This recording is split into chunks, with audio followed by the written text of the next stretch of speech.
എല്ലാവർക്കും ജുറാസ് കൊമേഴ്സിൻ്റെ പുതിയൊരു വീഡിയോയിലേക്ക് സ്വാഗതം. ഇന്ന് നമ്മൾ ഡിസ്കസ് ചെയ്യുന്നത് പ്രൊഫഷണൽ ബിസിനസ് സ്കിൽ സബ്ജക്റ്റിലെ ഏറ്റവും ഇമ്പോർട്ടൻ്റ് ആയിട്ട് പഠിക്കേണ്ട, ഏറ്റവും എളുപ്പത്തിൽ പഠിച്ചെടുക്കാൻ പറ്റിയിട്ടുള്ള കുറച്ച് ടോപ്പിക്സ് ആണ്. മൊഡ്യൂൾ 2 ഇ ലേണിംഗ് ആണ്. E learning, E content, E book, online library തുടങ്ങിയ കുറച്ച് ടേംസും അതിൻ്റെ അഡ്വാൻറ്റേജസും ഡിസഡ്വാൻറ്റേജസുമാണ് നമുക്ക് ഈ മൊഡ്യൂളിൽ പഠിക്കാനുള്ളത്. ആവറേജ് സ്റ്റുഡൻസ് അല്ലെങ്കിൽ ബിലോ ആവറേജ് സ്റ്റുഡൻസിന് എളുപ്പത്തിൽ പഠിച്ചെടുക്കാൻ പറ്റുന്ന, അതായത് ഒരു പാസ് മാർക്കിലേക്ക് അല്ലെങ്കിൽ ഒരു 10-20 മാർക്കിലേക്ക് എളുപ്പത്തിൽ എത്താൻ പറ്റുന്ന ഒരു മൊഡ്യൂളാണ് ഇ ലേണിംഗ് മൊഡ്യൂൾ. അതുകൊണ്ടാണ് ഈ ഒരു വീഡിയോ നമ്മൾ ലാസ്റ്റ് ചെയ്യുന്നത്. ബാക്കി വീഡിയോസ് അവൈലബിൾ ആണ്. 2 മാർക്ക് ക്വസ്റ്റ്യനും അതുപോലെ തന്നെ ഈ ഒരു സബ്ജക്റ്റിൻ്റെ പ്രീവിയസ് ഇയർ ക്വസ്റ്റ്യൻ പേപ്പർ, അതുപോലെ PDF നോട്ട്, ഇതെല്ലാം തന്നെ നിങ്ങൾക്ക് ടെലഗ്രാമിൽ അവൈലബിൾ ആണ്. ജുറാസിൻ്റെ ടെലഗ്രാം ചാനൽ ചെക്ക് ചെയ്താൽ മതി. അപ്പോൾ നമുക്ക് ഈ ഒരു മൊഡ്യൂളിലേക്ക് വരാം. ഒരിക്കൽ കൂടെ പറയാണ്, വളരെ ശ്രദ്ധിച്ച് നിങ്ങൾ ഈ ഒരു മൊഡ്യൂളിൽ പഠിക്കുന്ന കാര്യങ്ങൾ കേട്ട് കഴിഞ്ഞാൽ നിങ്ങൾക്ക് നാളെ എക്സാമിന് വളരെ എളുപ്പത്തിൽ ഇതിലെ എല്ലാ കാര്യങ്ങളും എഴുതാൻ സാധിക്കും. ആദ്യം തന്നെ ഇ ലേണിംഗ്. അപ്പോൾ ഇ ലേണിംഗ് എന്ന് പറയുമ്പോൾ വിർച്വൽ ലേണിംഗ്, ഓൺലൈൻ ലേണിംഗ് ഇതൊക്കെ ചോദിച്ചാൽ നിങ്ങൾ ഇ ലേണിങ്ങിൻ്റെ മീനിങ് ആണ് എഴുതേണ്ടത്. ചോദിച്ചിട്ടുണ്ട് വാട്ട് ഈസ് ഓൺലൈൻ ലേണിംഗ് എന്ന് കഴിഞ്ഞ വർഷം ചോദിച്ചിട്ടുണ്ട്. അപ്പോൾ ഈ ഒരു ബിലോ ആവറേജ് സ്റ്റുഡൻസിനെയൊക്കെ സംബന്ധിച്ചിടത്തോളം ഇ ലേണിംഗ് കേട്ടിട്ടുണ്ടാവും. അപ്പോൾ ഓൺലൈൻ ലേണിംഗ് ആണോ എന്നുള്ള ഒരു കൺഫ്യൂഷനൊക്കെ ഉണ്ടാവും. അപ്പോൾ അതൊന്നും ഉണ്ടാവാൻ പാടില്ല. ഇ ലേണിംഗ് അല്ലെങ്കിൽ online learning, web learning, virtual learning ഇതെല്ലാം സെയിം ടേം ആണ്. ഈ ലേണിങ്ങിനെ കുറിച്ച് ചോദിച്ചാൽ നിങ്ങൾ ഒരേ ഒരു കാര്യമാണ് ഓർത്തു വെക്കേണ്ടത്: ലേണിംഗ് ത്രൂ ഇൻ്റർനെറ്റ്. ഇൻ്റർനെറ്റ് ഉപയോഗിച്ചുകൊണ്ട് ലേണിംഗ് നടത്തുന്നതിനെയാണ് ഇ ലേണിംഗ് എന്ന് പറയുന്നത്. അപ്പോൾ ഇ ലേണിംഗ് എന്ന് പറയുമ്പോൾ, അല്ലെങ്കിൽ വിർച്വൽ ലേണിംഗ്, ഓൺലൈൻ ലേണിംഗ് എന്ന് പറഞ്ഞാൽ ഒരേ ഒരു ടേം ഓർത്ത് വെക്കുക: learning through internet. It means that learning that is enabled electronically. Electronic devices ഉപയോഗിച്ചുകൊണ്ട് അല്ലെങ്കിൽ ഇൻ്റർനെറ്റ് ഉപയോഗിച്ചുകൊണ്ട് ലേണിംഗ് നടത്തുകയാണെങ്കിൽ അതിനെയാണ് ഇ ലേണിംഗ് എന്ന് പറയുന്നത്. ലേണിംഗ് ത്രൂ ഇൻ്റർനെറ്റ് എല്ലാവർക്കും ക്ലിയർ ആയിട്ടുണ്ടാവും. ദെൻ ഇ ലേണിങ്ങിൻ്റെ അഡ്വാൻറ്റേജസ്. First one, convenience. ഇപ്പോൾ കൺവീനിയൻസ്, നിങ്ങൾക്ക് ഈ ഒരു മൊഡ്യൂളിൽ ഇ ലേണിംഗ് ആയാലും ഓൺലൈൻ ലൈബ്രറി ആയാലും ഇ ബുക്ക് ആയാലും ഇ കണ്ടന്റ് ആയാലും എന്ത് ചോദിച്ചാലും എഴുതാൻ പറ്റിയ ഒരു അഡ്വാൻറ്റേജ് ആണ് കൺവീനിയൻസ്. കാരണം ഇലക്ട്രോണിക് ഡിവൈസസ് നമുക്ക് എവിടെ വേണമെങ്കിലും ആക്സസിബിൾ ആണ്. നമുക്കിപ്പോൾ മൊബൈൽ ഫോണും എടുത്ത് എവിടെ വേണമെങ്കിലും പോവാം. നിങ്ങൾക്കിപ്പോൾ നാളെ എക്സാമിന് പോകുമ്പോൾ നിങ്ങൾക്ക് എന്ത് ചെയ്യാം? ഓൺലൈൻ ഉപയോഗിച്ചുകൊണ്ട്, ബസ്സിലാണ് നിങ്ങൾ പോകുന്നതെങ്കിൽ ആ ഒരു ബസ്സിൽ ഇരുന്നു കൊണ്ട് നിങ്ങൾക്കിപ്പോൾ പഠിക്കാൻ പറ്റും അല്ലേ, ഈ ഒരു മൊബൈൽ ഫോൺ യൂസ് ചെയ്തുകൊണ്ട്. അപ്പോൾ നമുക്ക് കൺവീനിയൻ്റ് ആണ്. എവിടെ വേണമെങ്കിലും എപ്പോൾ വേണമെങ്കിലും നമുക്ക് ലേണിംഗ് നടത്താം. Enhanced learning. എൻഹാൻസ്ഡ് ലേണിംഗ് എന്ന് പറഞ്ഞാൽ വളരെ ഈസി ആയിട്ടുള്ള അല്ലെങ്കിൽ സ്പീഡപ്പ് ആക്കുന്ന രീതിയിൽ നമുക്ക് എന്ത് ചെയ്യാം? ലേണിംഗ് നടത്താം. Cost effective. നമുക്ക് കമ്പയർ ചെയ്യുന്ന സമയത്ത് കോസ്റ്റ് കുറച്ച് കുറവായിരിക്കും. ഫ്ലെക്സിബിൾ ആണ്.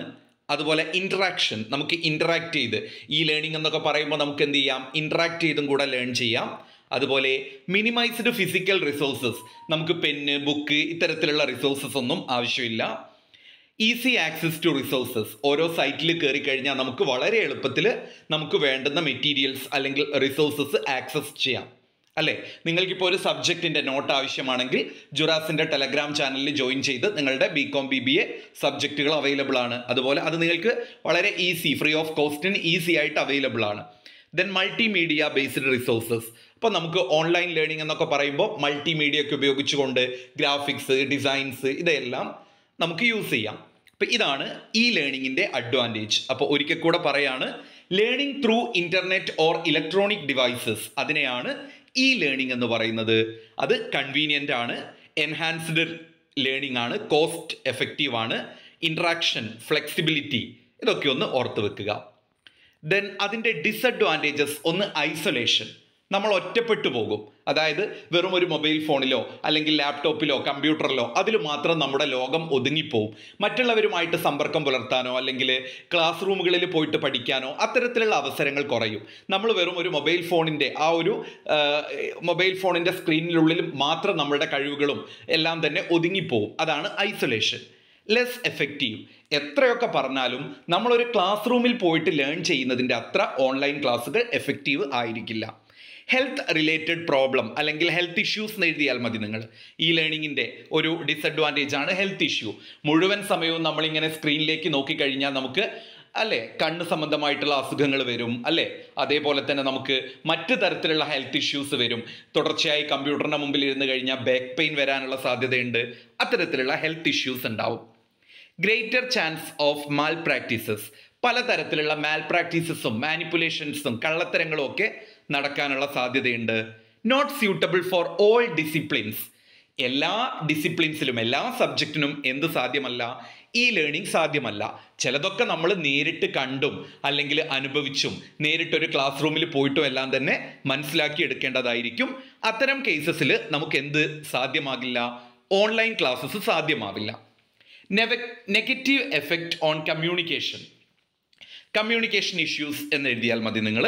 ലാക്ക് ഓഫ് ഇൻട്രാക്ഷൻ, ചില സമയത്ത് നമുക്ക് ഇൻട്രാക്ഷൻ പോസിബിൾ ആവണം എന്നില്ല. പ്രൈവസി ആൻഡ് പ്ലാജറിസം, അതായത് കോപ്പി അടിക്കാനൊക്കെയുള്ള സാധ്യത, ഒരാളുടെ മെറ്റീരിയൽ മറ്റ് ചാനലുകാർ അല്ലെങ്കിൽ മറ്റാളുകളൊക്കെ കോപ്പി അടിക്കുക, അത്തരത്തിലുള്ള ഇഷ്യൂസ് ഉണ്ടായിരിക്കും. ഇതൊക്കെയാണ് ഈ ലേണിങ്ങിൻ്റെ disadvantages. Then principles of successful e learning. അപ്പോൾ ഇ ലേണിങ്ങിൻ്റെ മീനിങ്, അഡ്വാൻറ്റേജ്, ഡിസഡ്വാൻറ്റേജ് നന്നായിട്ടൊന്ന് നോക്കിക്കോളൂ. എസ്സേ വരെ ചോദിക്കാൻ സാധ്യതയുണ്ട്. മാച്ച് ടു കരിക്കുലം, ഈ ലേണിങ്ങിൻ്റെ ഒരു പ്രിൻസിപ്പിളാണ് കരിക്കുലം. നമ്മുടെ സിലബസുമായിട്ട് മാച്ച് ചെയ്യണം. ഇൻക്ലൂഷൻ, നമ്മുടെ സിലബസിലുള്ള എല്ലാ കാര്യങ്ങളും ഇൻക്ലൂഡ് ചെയ്യണം. ലേണർ എൻഗേജ്മെൻറ്റ് ആയിരിക്കും.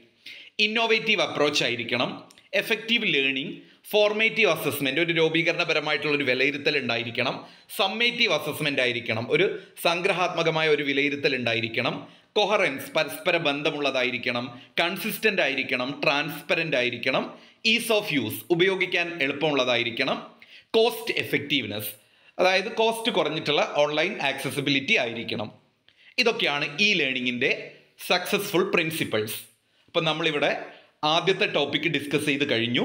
ഈ ലേണിംഗ് ആണ്, എല്ലാവർക്കും മനസ്സിലായിട്ടുണ്ട്. ലേണിംഗ് ത്രൂ ഇൻ്റർനെറ്റ്, അതിൻ്റെ മറ്റു പേരുകൾ എന്തൊക്കെയാണ്? Web learning, virtual learning, online learning എന്നൊക്കെയാണ്. അതിൻ്റെ അഡ്വാൻറ്റേജസ്, കൺവീനിയൻ്റ് ആണ്, ഈസി ആക്സസിബിലിറ്റി ഉണ്ട്, അത്തരം പോയിന്റ്സ് നമ്മൾ പഠിച്ചു. ഡിസഡ്വാൻറ്റേജ്, ഹെൽത്ത് ഇഷ്യൂസ് ഉണ്ട്, പ്രൈവസി ആൻഡ് പ്ലജറിസം ഉണ്ട്, അതുപോലെ തന്നെ കമ്മ്യൂണിക്കേഷൻ പ്രോബ്ലംസ് ഉണ്ട്, അത്തരം പോയിന്റ്സ് പഠിച്ചു. അതിൻ്റെ പ്രിൻസിപ്പിൾസ് നോക്കി. ഇനി അടുത്തതാണ് ഓൺലൈൻ എഡ്യൂക്കേഷൻ അല്ലെങ്കിൽ E education. Online education is A form of education which is delivered and administrated using the internet. നിങ്ങളെല്ലാം തന്നെ കോവിഡ് ടൈമിൽ ഓൺലൈൻ എഡ്യൂക്കേഷന് നിർബന്ധിതരായിട്ടുള്ള സ്റ്റുഡൻസ് ആണ്. നിങ്ങളെല്ലാവരും ആ ഒരു ഓൺലൈൻ എഡ്യൂക്കേഷൻ അറ്റൻഡ് ചെയ്തവരാണ്, അതിൻ്റെ പ്രോഡക്റ്റ് ഡെലിവറി ചെയ്ത ആളുകളാണ് അല്ലേ? എല്ലാവരും കോവിഡ് ടൈമിൽ +1 +2 ക്ലാസ്സുകളിലൊക്കെ തന്നെ ഓൺലൈൻ ആയിട്ടായിരിക്കും അറ്റൻഡ് ചെയ്തിട്ടുണ്ടാവുക. അപ്പോൾ ഓൺലൈൻ എഡ്യൂക്കേഷൻ എന്ന് പറഞ്ഞു കഴിഞ്ഞാൽ ഇൻ്റർനെറ്റ് ഉപയോഗിച്ചുകൊണ്ടുള്ള എഡ്യൂക്കേഷനെയാണ് ഓൺലൈൻ എഡ്യൂക്കേഷൻ എന്ന് പറയുന്നത്. ഒറ്റ വാക്കിൽ പറയുകയാണെങ്കിൽ എഡ്യൂക്കേഷൻ ത്രൂ ഇൻ്റർനെറ്റ്, അങ്ങനെ മതി. E learning, education, learning through internet എന്ന് പഠിച്ചില്ലേ, അതേപോലെ തന്നെ ഓൺലൈൻ എഡ്യൂക്കേഷൻ എന്ന് പറഞ്ഞാൽ എഡ്യൂക്കേഷൻ ത്രൂ അല്ലെങ്കിൽ education by using internet, internet ഉപയോഗിച്ചുകൊണ്ടുള്ള എഡ്യൂക്കേഷനെയാണ് ഓൺലൈൻ എഡ്യൂക്കേഷൻ എന്ന് പറയുന്നത്. ദെൻ ഓൺലൈൻ എഡ്യൂക്കേഷൻ്റെ ഫീച്ചേഴ്സ് നോക്കാം. Focus has shifted from teaching to learning. ടീച്ചിങ്ങിനേക്കാൾ കൂടുതൽ അവിടെ ഇമ്പോർട്ടൻസ് കൊടുക്കുന്നത് ലേണിങ്ങിലാണ്. It is student centred. സ്റ്റുഡൻസിനാണ് ഈ ലേണിങ്ങിന് കൂടുതൽ പ്രാധാന്യം കൊടുക്കുന്നത്, അല്ലെങ്കിൽ ഓൺലൈൻ എഡ്യൂക്കേഷന് പ്രാധാന്യം കൊടുക്കുന്നത്. ഇറ്റ് ഈസ് ആക്റ്റീവ്, വളരെ ആക്റ്റീവ് ആയിട്ടുള്ള ഒരു എഡ്യൂക്കേഷൻ ഫെസിലിറ്റിയാണ് പ്രൊവൈഡ് ചെയ്യുന്നത്. It should be interactive. നമ്മൾ ഗൂഗിൾ മീറ്റിലൂടെയൊക്കെ ക്ലാസ് കൊടുത്തപ്പോൾ അത് ഒരു ഇൻറ്ററാക്റ്റീവ് ക്ലാസ്സും കൂടെ നമുക്ക് പോസിബിൾ ആയിട്ടുണ്ട്. ഇറ്റ് ഷുഡ് ബി കൊളാബറേറ്റീവ്, കുറച്ചുകൂടെ എന്താണ്, സഹകരിച്ചു കൊണ്ടുള്ള, പരസ്പരം സഹകരിച്ചു കൊണ്ടുള്ള ഒരു ക്ലാസ്സും കാര്യങ്ങളും ആയിരിക്കും. It is depend upon development of learning environment. നമ്മൾ ഏതൊരു ലേണിംഗ് എൻവിയോൺമെൻറ്റിലൂടെയാണോ വരുന്നത് അതിൻ്റെ ഡെവലപ്മെൻറ്റുമായിട്ട് ബന്ധപ്പെട്ട ഒരു എഡ്യൂക്കേഷൻ സിസ്റ്റം ആയിരിക്കും ഇവിടെ ഉണ്ടായിരിക്കുക. ഇപ്പോൾ ഫീച്ചേഴ്സ് ജസ്റ്റ് ഒന്ന് നോക്കിയാൽ മതി. നമുക്ക് ഓൺലൈൻ എഡ്യൂക്കേഷൻ്റെ അഡ്വാൻറ്റേജ് ആണ് വേണ്ടത്. നിങ്ങൾക്ക് ഓൺലൈൻ എഡ്യൂക്കേഷനും ഈ ലേണിങ്ങിനും ഒക്കെ തന്നെ സെയിം അഡ്വാൻറ്റേജും ഡിസഡ്വാൻറ്റേജും എഴുതാം, നോ പ്രോബ്ലം. നിങ്ങൾക്ക് രണ്ടിലുമുള്ള എളുപ്പമുള്ള പോയിന്റ്സ് മാത്രം പഠിച്ചു വെച്ചാൽ മതി. അതാണ് ഈ മൊഡ്യൂളിൻ്റെ പ്രത്യേകത. സിമ്പിളായിട്ട് നിങ്ങൾക്ക് നിങ്ങളുടേതായ വേർഡ്സിൽ മനസ്സിലാക്കി എഴുതാൻ സാധിക്കും. ഗ്രേറ്റർ ഫ്ലെക്സിബിലിറ്റി, ഫ്ലെക്സിബിൾ ആണ്. 24 hour ആക്സസ്. നമുക്കിപ്പോൾ ഒരു ട്രഡീഷണൽ ക്ലാസ് റൂം എന്ന് പറയുമ്പോൾ അല്ലെങ്കിൽ ട്രഡീഷണൽ എഡ്യൂക്കേഷൻ എന്ന് പറയുമ്പോൾ 9 മണിക്ക് നമ്മൾ കോളേജിലേക്കോ സ്കൂളുകളിലേക്കോ പോകുന്നു, 4 മണിക്ക് സ്കൂളോ കോളേജോ വിടുന്നു. ആ ഒരു ടൈം ബൗണ്ടിനുള്ളിൽ മാത്രമേ നമുക്ക് എഡ്യൂക്കേഷൻ ലഭിക്കുന്നുള്ളൂ. എന്നാൽ ഓൺലൈൻ എഡ്യൂക്കേഷനെ അല്ലെങ്കിൽ ഇൻ്റർനെറ്റ് എഡ്യൂക്കേഷനെ സംബന്ധിച്ചിടത്തോളം 24 hour ആക്സസ് ആണ്. നിങ്ങൾക്ക് യൂട്യൂബോ അല്ലെങ്കിൽ മറ്റ് ഇമ്പോർട്ടൻ്റ് ആയിട്ടുള്ള സൈറ്റുകളോ മോക്ക് പോലെയുള്ള സൈറ്റുകളിലൊക്കെ പോയി കഴിഞ്ഞാൽ നിങ്ങൾക്ക് 24 മണിക്കൂറും ക്ലാസ് അറ്റൻഡ് ചെയ്യാം. Unlimited virtual resources. ഓൺലൈൻ ആവുമ്പോൾ തന്നെ നമുക്ക് അനന്തമായിട്ടുള്ള ഒരുപാട് റിസോഴ്സസ് അവിടെ അവൈലബിൾ ആണ്. നമുക്ക് എന്താണോ വേണ്ടത് അത് സെർച്ച് ചെയ്ത് കഴിഞ്ഞാൽ അത്തരത്തിലുള്ള ഇൻഫർമേഷൻസ് നമുക്ക് അവൈലബിൾ ആയിരിക്കും. അപ്ഡേറ്റഡ് കണ്ടന്റ്, ഏറ്റവും ലേറ്റസ്റ്റ് ആയിട്ടുള്ള കണ്ടന്റ് ആയിരിക്കും നമുക്ക് ഓൺലൈൻ എഡ്യൂക്കേഷനിലൂടെ ലഭിക്കുക. നമുക്കിപ്പോൾ ഒരു ടെക്സ്റ്റ് വായിക്കുമ്പോൾ അതിൽ ചിലപ്പം സിലബസ് 5 വർഷം മുമ്പുള്ളതാണെങ്കിൽ അതാണ് നമുക്ക് കിട്ടുക. എന്നാൽ ഏറ്റവും അപ്ഡേറ്റഡ് ആയിട്ടുള്ള കാര്യം നമുക്ക് കിട്ടണമെങ്കിൽ അത് എന്തിനെ ഡിപ്പെൻഡ് ചെയ്യണം? ഓൺലൈൻ എഡ്യൂക്കേഷനെ ഡിപ്പെൻഡ് ചെയ്യണം. റിഡക്ഷൻ ഓഫ് കോസ്റ്റ് കുറവാണ്, അത് എല്ലാത്തിലും എഴുതാം നിങ്ങൾക്ക്. അഡാപ്ഷൻ ഓഫ് ലേണിംഗ് പേസ്, ഇതൊക്കെയാണ് അഡ്വാൻറ്റേജ്. ഡിസഡ്വാൻറ്റേജ് എന്ന് പറയുന്നത് online students feedback is limited. ഓൺലൈനായിട്ട് ഇപ്പം നമ്മൾ ട്രഡീഷണലായിട്ട് ക്ലാസ് അറ്റൻഡ് ചെയ്യുമ്പോൾ അപ്പം തന്നെ ഒരു സ്റ്റുഡൻസിൻ്റെ ഫീഡ്ബാക്ക് ടീച്ചറിന് കിട്ടും. എന്നാൽ ഓൺലൈൻ അങ്ങനെയല്ല. ചില ആളുകൾ അതിന് ഫീഡ്ബാക്ക് പറയാൻ വില്ലിങ് ആയിരിക്കില്ല. It causes social isolation. സാമൂഹികപരമായിട്ടുള്ള ഒരു ഒറ്റപ്പെടൽ ഉണ്ടായിരിക്കും. അതായത് ചിലപ്പം നമ്മൾ ആ ഒരു ഫോണ്, നേരത്തെ പറഞ്ഞ പോലെ മൊബൈൽ ഫോണ്, അതുപോലെ തന്നെ ലാപ്ടോപ്പ്, കമ്പ്യൂട്ടർ, അതിനുള്ളിൽ മാത്രം നമ്മുടെ ഒരു ലോകം, ആ ഒരു ഇതിനുള്ളിൽ മാത്രം ചുറ്റപ്പെട്ടു പോകും, ഒറ്റപ്പെടും. ഇപ്പം നിങ്ങൾ ഇറ്റ് കോസസ് സോഷ്യൽ ഐസൊലേഷൻ ഒന്നൊന്നും എഴുതണ്ട, ഐസൊലേഷൻ എന്ന് മാത്രം എഴുതിയാൽ മതി. മുകളിലത്തെ പോയിന്റ് ലിമിറ്റഡ് ഫീഡ്ബാക്ക് എന്ന് എഴുതിയാൽ മതി. Then lack of communication skill, വീണ്ടും പറയുന്നില്ല, ഈ ലേണിംഗിന്റെ ഡിസഡ്വാൻറ്റേജ് തന്നെയാണിത്. Limited to certain discipline, face to face communication പലപ്പോഴും സാധ്യമാവില്ല. ഇതൊക്കെ നമ്മൾ പഠിച്ചു. It require strong motivation and self management skill. Online education possible ആവണമെങ്കിൽ നല്ലൊരു മോട്ടിവേഷൻ വേണം, മാനേജ്മെന്റ് സ്കിൽ വേണം, സെൽഫ് മാനേജ്മെന്റ് സ്കിൽ, അത്തരത്തിലുള്ള പോയിന്റാണ് പറയുന്നത്. അടുത്തൊരു പോയിന്റാണ് ഡിജിറ്റൽ ഏജ് ലേണർ. 2 മാർക്കിനൊക്കെ ചോദിക്കാൻ സാധ്യതയുണ്ട്. Digital age is A period in human history characterized by a shift from industrial production to information and computerization. ശരിക്കും പറഞ്ഞു കഴിഞ്ഞാൽ മനുഷ്യ ജീവിതത്തിൻ്റെ ചരിത്രം പരിശോധിക്കുകയാണെങ്കിൽ അതിലെ ഒരു പ്രധാനപ്പെട്ട നാഴികക്കല്ല് അല്ലെങ്കിൽ ഒരു ഇമ്പോർട്ടൻറ്റ് പീരീഡിനെയാണ് ഡിജിറ്റൽ ഏജ് ലേണർ എന്ന് പറയുന്നത്. അതായത് ആ ഒരു ഇൻഡസ്ട്രിയൽ പ്രൊഡക്ഷൻ ആ ഏരിയയിൽ നിന്നും ഷിഫ്റ്റ് ചെയ്ത് കമ്പ്യൂട്ടർ യുഗത്തിലേക്ക് മാറിയതിനെയാണ് ഡിജിറ്റൽ ഏജ് ലേണർ എന്ന് പറയുന്നത്. It is also called net generation. അപ്പോൾ നമ്മുടെ എല്ലാവരെയും, ഇന്നത്തെ തലമുറയിലുള്ള എല്ലാ ആളുകളെയും നമ്മൾ എന്താണ് പറയുന്നത്? നെറ്റ് ജനറേഷൻ എന്നാണ്, അല്ലേ? ന്യൂ ജനറേഷൻ എന്ന് പറയുന്നതോടൊപ്പം നമ്മൾ പറയാറുണ്ട് നെറ്റ് ജനറേഷൻ എന്ന്. കാരണം നമ്മളിപ്പോൾ 24 hours നെറ്റ് യൂസ് ചെയ്യുന്ന ആളുകളാണ്. എപ്പോഴും നമ്മൾ ഉണർന്നിരിക്കുന്ന മുഴുവൻ ടൈമിൽ നമ്മളെ കയ്യിൽ നെറ്റിൻ്റെ ഒരു ആക്സസിബിലിറ്റി ഉണ്ടായിരിക്കും. നമ്മുടെ നെറ്റിൻ്റെ പല സാധ്യതകളും നമ്മൾ എന്ത് ചെയ്യുന്നുണ്ട്? യൂസ് ചെയ്യുന്നുണ്ട്. അതിനെയാണ് ഡിജിറ്റൽ ഏജ് ലേണർ എന്ന് പറയുന്നത്. അപ്പോൾ ഇത് ചില ആളുകൾക്ക് പെട്ടെന്ന് മനസ്സിലാവില്ല. ഒരു വർഷം ചോദിച്ചിട്ടുണ്ട്, അതുകൊണ്ടാണ് ജുറാസിൻ്റെ നോട്ടിൽ ഇത് ഉൾപ്പെടുത്തിയത്. അപ്പോൾ ഇത് ഡിജിറ്റൽ ഏജ് ലേണറിനെ ഒരൊറ്റ വാക്കിൽ പറയുകയാണെങ്കിൽ കമ്പ്യൂട്ടറൈസേഷൻ പീരീഡ് എന്ന് വേണമെങ്കിൽ നിങ്ങൾക്ക് അതിനെ ചുരുക്കിയിട്ട് പറയാം, അല്ലെങ്കിൽ നെറ്റ് ജനറേഷൻ എന്ന് പറയാം. അതിൻ്റെ ക്യാരക്ടറിസ്റ്റിക്സ് ഒക്കെ ജസ്റ്റ് ഒന്ന് നോക്കിയാൽ മതി. ദെൻ അടുത്തൊരു ഇമ്പോർട്ടൻ്റ് ഏരിയ ആണ് E book, electronic book. N E book is an electronic version of traditional print book. അത് മാത്രം മതി. നമ്മുടെ സാധാരണ ബുക്ക് ഉണ്ടല്ലോ, ആ ബുക്കിൻ്റെ ഒരു ഇലക്ട്രോണിക് വേർഷനെയാണ് ഇ ബുക്ക് എന്ന് പറയുന്നത്. അതായത് നമ്മുടെ ബുക്കിലുള്ള കാര്യം തന്നെ അത് പ്രിന്റ് ചെയ്തിട്ടുള്ള ആ ഒരു ഫോമാറ്റിനെ, ട്രഡീഷണൽ രീതിയിൽ പ്രിന്റ് ചെയ്തിട്ടുള്ള ബുക്ക് ഒരു ഇലക്ട്രോണിക് വേർഷനിലേക്ക് മാറ്റുന്നതിനെയാണ് നമുക്കിപ്പോൾ നെറ്റുകളിലൊക്കെ ഒരുപാട് PDF കാര്യങ്ങളൊക്കെ അവൈലബിൾ ആവുന്നില്ലേ, അതിനെയൊക്കെയാണ് നമ്മൾ എന്ത് പറയുന്നത്? ഇ ബുക്ക് എന്ന് പറയുന്നത്. അപ്പോൾ ഇ ബുക്ക് എന്താണെന്ന് ചോദിച്ചാൽ electronic version of traditional book. Traditional ബുക്കിൻ്റെ ഇലക്ട്രോണിക് വേർഷനെയാണ് ഇ ബുക്ക് എന്ന് പറയുന്നത്. Then features of E book tangible ആയിരിക്കും, നമുക്ക് കാണാൻ കഴിയും. ബ്രൗസബിലിറ്റി, നമുക്ക് ബ്രൗസ് ചെയ്യാം. സെർച്ചബിലിറ്റി, നമുക്ക് സെർച്ച് ചെയ്യാം. റെഫറൻസിബിലിറ്റി, നമുക്ക് റെഫറൻസ് ചെയ്യാം. ഹൈബ്രിഡിറ്റി, ഈ ഫീച്ചേഴ്സ് എല്ലാം തന്നെ അതിൽ അടങ്ങിയിട്ടുണ്ട്. അപ്പോൾ ഇ ബുക്ക് എന്താണെന്ന് ചോദിച്ചാൽ നിങ്ങൾക്ക് അതിൻ്റെ കൂടെ 2 മാർക്കിന് അതിൻ്റെ ഫീച്ചേഴ്സും കൂടെ എഴുതാം. അപ്പോൾ ഇ ബുക്ക് മറക്കരുത്, electronic version of traditional book. അതോടൊപ്പം തന്നെ നിങ്ങൾ നമ്മുടെ ചാനൽ ഇതുവരെ സബ്സ്ക്രൈബ് ചെയ്യാത്തവരാണെങ്കിൽ സബ്സ്ക്രൈബ് ചെയ്യുക. നമ്മുടെ വീഡിയോസ് നിങ്ങൾക്ക് മനസ്സിലാവുന്നുണ്ടെങ്കിൽ നിങ്ങൾ തീർച്ചയായിട്ടും കമൻറ്റ് ചെയ്യണം. നോട്ടിലാണെങ്കിലും ക്ലാസ്സിലാണെങ്കിലും നമ്മൾ ഏറ്റവും സിമ്പിളായിട്ട് കാര്യങ്ങൾ കുട്ടികളിലേക്ക് എത്തിക്കാനാണ് നോക്കുന്നത്. അത്തരത്തിലുള്ള ക്ലാസ്സുകൾ നിങ്ങൾക്ക് യൂസ്ഫുൾ ആണെങ്കിൽ തീർച്ചയായിട്ടും നിങ്ങളത് കമൻറ്റ് ചെയ്യണം. മറ്റു മൊഡ്യൂളുകൾ, ഇപ്പോൾ ഇ ലേണിംഗ് പോലെ നിങ്ങൾക്ക് എളുപ്പത്തിൽ പഠിക്കാൻ പറ്റിയൊരു മൊഡ്യൂളാണ് ഡിജിറ്റൽ മാർക്കറ്റിങ്ങിൻ്റെ മൊഡ്യൂൾ. അത് ക്ലാസ് വേണമെങ്കിൽ നിങ്ങൾ കമൻറ്റ് ചെയ്യുക. ഓക്കെ, ഇപ്പോൾ ഫീച്ചേഴ്സ്, ടാഞ്ചിബിലിറ്റി, ബ്രൗസബിലിറ്റി, സെർച്ചബിലിറ്റി, റെഫറൻസിബിലിറ്റി ആൻഡ് ഹൈബ്രിഡിറ്റി. ഇനി ഈ ബുക്കിൻ്റെ അഡ്വാൻറ്റേജ് പ്രീവിയസ് ഇയറിൽ ചോദിച്ചിട്ടുണ്ട്. ലോ അപ്ഡേറ്റ് കോസ്റ്റ് കുറവാണ്. മൾട്ടിമീഡിയ ഫോർമാറ്റ്, നമുക്കതിൽ ഈ ബുക്ക് ആകുമ്പോൾ ചിലപ്പോൾ അതിൽ പല ഇമേജുകൾ അല്ലെങ്കിൽ ഗ്രാഫിക്സുകൾ, പലതരത്തിലുള്ള ഡിസൈനുകൾ അതൊക്കെ ഉണ്ടാവും. സെർച്ചബിൾ ആണ്, നമുക്ക് കാര്യങ്ങൾ സെർച്ച് ചെയ്യാം, നമുക്ക് വേണ്ട ടോപ്പിക്ക് മാത്രം. ഉദാഹരണത്തിന് നമുക്കിപ്പോൾ ഒരു PDF അവൈലബിൾ ആയി, നമുക്ക് വേണ്ടത് ഇ ലേണിംഗ് എന്ന് പറയുന്ന മൊഡ്യൂളാണ്. അപ്പം നമ്മളതിൽ ഇ ലേണിംഗ് എന്ന് സെർച്ച് ചെയ്താൽ ആ മൊഡ്യൂൾ വരും. നമ്മൾ മറ്റ് സാധാരണ ബുക്കാണെങ്കിലോ നമ്മൾ പേജ് ഇങ്ങനെ മറിച്ച് നോക്കണം, ആ ഒരു എത്രാമത്തെ പേജിലാണ് അതുള്ളത് എന്ന്, അല്ലേ? കൺവീനിയൻസ്, ഈ ബുക്ക് ആകുമ്പോൾ നമുക്ക് എന്ത് ചെയ്യാം, നമ്മുടെ ഫോണിൽ തന്നെ ഉണ്ടാവും, നമ്മൾ എവിടെ പോകുമ്പോഴും നമുക്കത് യൂസ് ചെയ്യാൻ സാധിക്കും. പോർട്ടബിലിറ്റി, നമുക്ക് പോർട്ടബിൾ ആയിരിക്കും, അത് നമ്മുടെ ആവശ്യത്തിനനുസരിച്ച് അത് യൂസ് ചെയ്യാൻ പറ്റും. ലെസ് സ്പേസ്, കൂടുതൽ സ്പേസ് ആവശ്യമില്ല.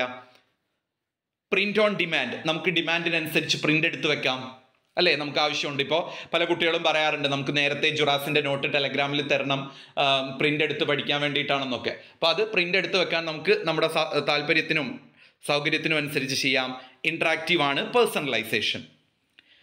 Then disadvantages of E book. ഈ ബുക്കിൻ്റെ ഡിസഡ്വാൻറ്റേജസ് എന്താണെന്ന് ചോദിച്ചാൽ, നോട്ട് കൺവീനിയൻറ്റ് ടു റീഡ്, എല്ലായ്പ്പോഴും നമുക്കത് കൺവീനിയൻ്റ് ആയിരിക്കില്ല വായിക്കാൻ. പൈറസി ഇഷ്യൂസ് ഉണ്ടായിരിക്കും, കോപ്പിറൈറ്റ് പൈറസി പോലെയുള്ള ഇഷ്യൂ. കോസ്റ്റ്ലി ആണെന്നാണ് പറയുന്നത്. റിസ്ക് ആണ്. പ്രിഫർ പ്രിന്റഡ് ടെക്സ്റ്റ് ചിലപ്പോൾ നമുക്ക് എല്ലാവർക്കും അതിൻ്റെ ആ ഒരു ഇതൊന്നും യൂസ്ഫുൾ ആവണം എന്നില്ല, സൈസ് കാര്യങ്ങൾ. Not compatible with computers. ഇത്രയൊക്കെയാണ് അതിൻ്റെ ഡിസഡ്വാൻറ്റേജ്. അടുത്തത് ഓഡിയോ ഇൻ ലേണിങ്ങും വീഡിയോ ഇൻ ലേണിങ്ങും ആണ്.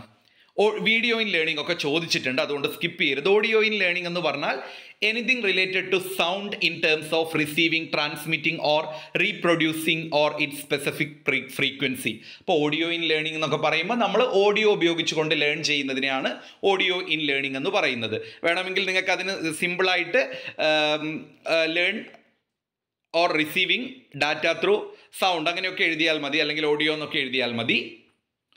ദെൻ വീഡിയോ ഇൻ ലേണിംഗ്, അതിൽ ബെനഫിറ്റ്സ് ഒരിക്കലും ചോദിച്ചിട്ടുണ്ട്.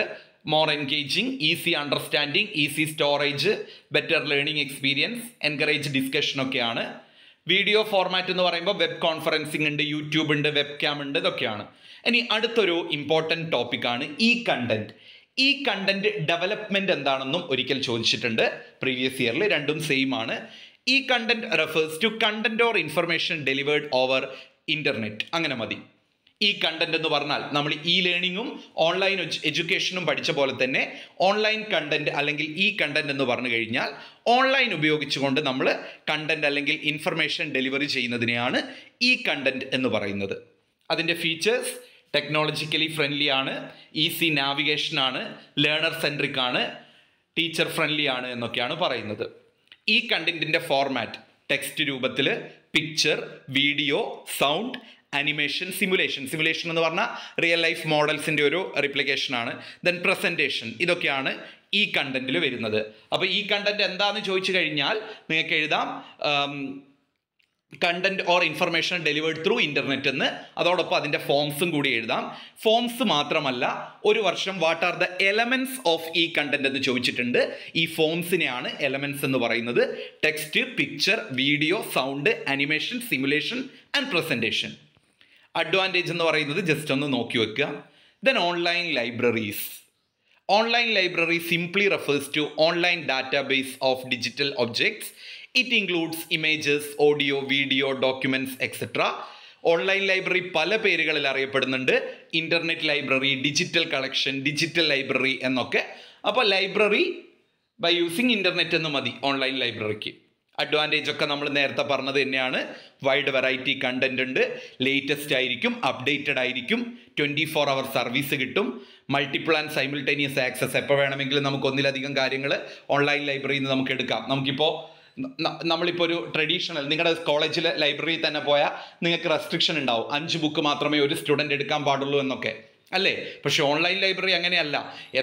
ഒരു ദിവസം തന്നെ നമുക്ക് എത്ര വേണമെങ്കിലും ആക്സസ് ആണ്. ലൈബ്രറി മാനേജ്മെൻറ്റ് ഓട്ടോമാറ്റിക്കായിട്ട് അത് മാനേജ് ചെയ്യും, റിയൽ ടൈം ഇൻറ്ററാക്ഷൻ നടക്കും, നോളജ് സേവ് ചെയ്യാം, അതൊക്കെയാണ്. അടുത്തത് MOOC, മോക്സ്. കഴിഞ്ഞ 3 വർഷത്തെ ക്വസ്റ്റ്യൻ പേപ്പറിലും ഉള്ളൊരു ക്വസ്റ്റ്യനാണ് mock. A massive open online course is an online course with the option of free and open registration. Free ആയിട്ട് ഓപ്പൺ രജിസ്ട്രേഷനിലൂടെ കോഴ്സ് ലഭിക്കുന്നതിനെയാണ്, ഓൺലൈൻ കോഴ്സ് ലഭിക്കുന്നതിനെയാണ് MOOC എന്ന് പറയുന്നത്. It is a publicly shared curriculum and open ended outcomes. MOOC ചുരുക്കി പഠിക്കാനൊന്നുമില്ല, MOOC എല്ലാവരും നോക്കിയിട്ട് പോകണം, ക്വസ്റ്റ്യൻ വരാൻ സാധ്യതയുണ്ട്. Features: educator involvement, engagement, rewatchable ആണ്, ഒരു സ്കെയിൽ ഉണ്ടായിരിക്കും ഇത്ര വരെ എന്നുള്ള, അസസബിൾ ആണ്, കസ്റ്റമൈസ്ഡ് ലേണിംഗ് ആണ്. ടൈപ്സ് ഒന്ന് നോക്കുക. OBC ഓപ്പൺ ബൗണ്ടറി കോഴ്സ് ഉണ്ട്, SPOC ഉണ്ട്, സ്മോൾ പ്രൈവറ്റ് ഓൺലൈൻ കോഴ്സ് ഉണ്ട്, MOC massive online course. Benefits of MOOC essay ആയിരുന്നു. Accessibility, flexibility, affordability, diverse course offering, ഒരുപാട് കോഴ്സ് ഓഫർ ചെയ്യുന്നുണ്ട്, സെൽഫ് പേസ്ഡ് ലേണിംഗ് ആണ്, സ്കിൽ ഡെവലപ്പ് ചെയ്യാൻ പറ്റും, കരിയർ അഡ്വാൻസ്മെൻ്റ് ഉണ്ട്, നെറ്റ്വർക്കിംഗ് ഓപ്പർച്യൂണിറ്റീസ് ഉണ്ടായിരിക്കും, personal growth, life long learning സാധ്യമാകുന്നുണ്ട്, ഇൻട്രാക്റ്റീവ് ആണ്, എൻഗേജിങ് കണ്ടൻസ് ആയിരിക്കും. ലിമിറ്റേഷൻ: ഫോംസ് ഓഫ് സർട്ടിഫിക്കേഷൻ്റെ ഇഷ്യൂസ് ഉണ്ട്, ഡിജിറ്റൽ ആൻഡ് ക്രിട്ടിക്കൽ ലിറ്ററസി ഒരു ബുദ്ധിമുട്ടാണ്, എല്ലാവർക്കും ആ ഒരു അവൈലബിൾ ആവണം എന്നില്ല, ഇല്ലിറ്ററേറ്റ് ആയിട്ടുള്ള ആളുകൾ ഉണ്ടാവാം, ഓൺലൈൻ ഇല്ലിറ്ററേറ്റ് ആയിട്ടുള്ള. ദെൻ കണക്ടിവിറ്റി, ലാംഗ്വേജിൻ്റെ ഒരു ബുദ്ധിമുട്ടുണ്ടായിരിക്കും, കോപ്പിറൈറ്റ് ഇഷ്യൂസ് ഉണ്ടായിരിക്കും. പിന്നെ വെബിനാർ എന്താണെന്ന് എക്സാമിന് ചോദിക്കാൻ സാധ്യതയുണ്ട്. A seminar conducted over the ഇൻ്റർനെറ്റിലൂടെ സെമിനാർ കണ്ടക്ട് ചെയ്യുന്നതിനെയാണ് വെബിനാർ എന്ന് പറയുന്നത്. അപ്പോൾ ഈ ഒരു മൊഡ്യൂളിനെ കുറിച്ച് ഏകദേശം നിങ്ങൾക്കൊരു ഐഡിയ ഉണ്ടായിരിക്കും. ഈ 3 ടേമുകളാണ് ഇതിൽ പ്രധാനമായിട്ടും വരുന്നത്. 4 ടേമുകൾ: ഒന്ന് ഈ content, online library, online education, learning, MOOC. ഈ 5 കാര്യങ്ങളെക്കുറിച്ച് ഇപ്പം നിങ്ങൾക്കൊരു ഐഡിയ ഉണ്ടായിരിക്കും. എല്ലാവരും നന്നായിട്ട് പഠിക്കുക. താങ്ക്